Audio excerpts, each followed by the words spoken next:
مهمت امیر اتاخان که با کشتن یوسف ارکان و گور کردن جسد او در باغچه حولیش گناهکار دانسته می شود.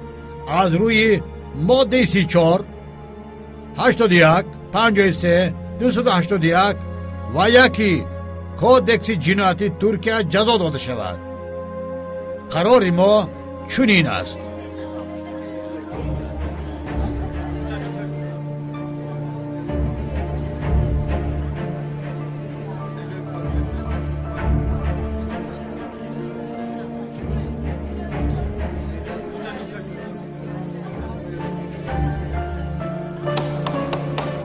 خاموش باشید.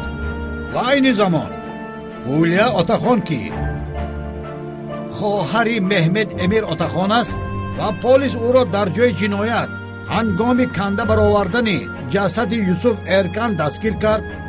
همچون شریک جنایتی از روی ماده های 39 53 81 281 و یکی کودکس جنایتی ترکیه گناهکار دانسته شده است جزا داده شود.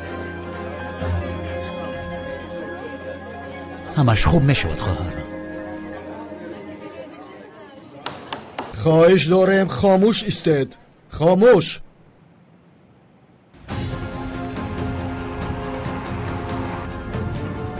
خواهش دارم زودتر.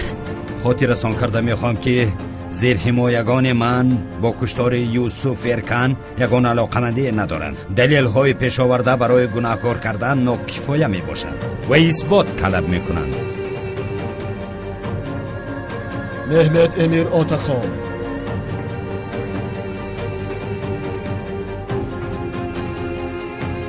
شما در این باره چی گفته می توانید؟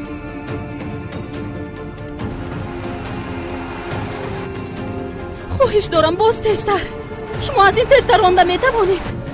من یگان تایی آن را قبول ندارم. نه من و نه خواهرم این جنایت را صادر نکرده.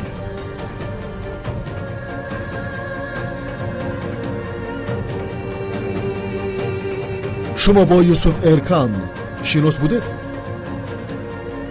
بله می شناختم. خواهش دارم خاموش. بین شما خصومت وجود داشت؟ خود او را من همگی 2 بار دیدم.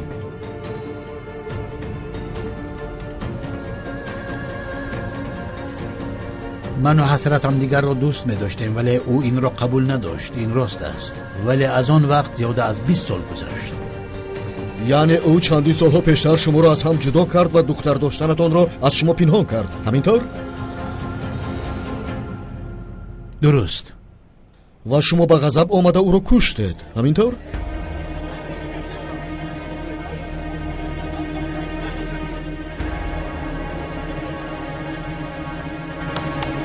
خاموشی، اینجا مرافعه است. من کسی را نکشتم.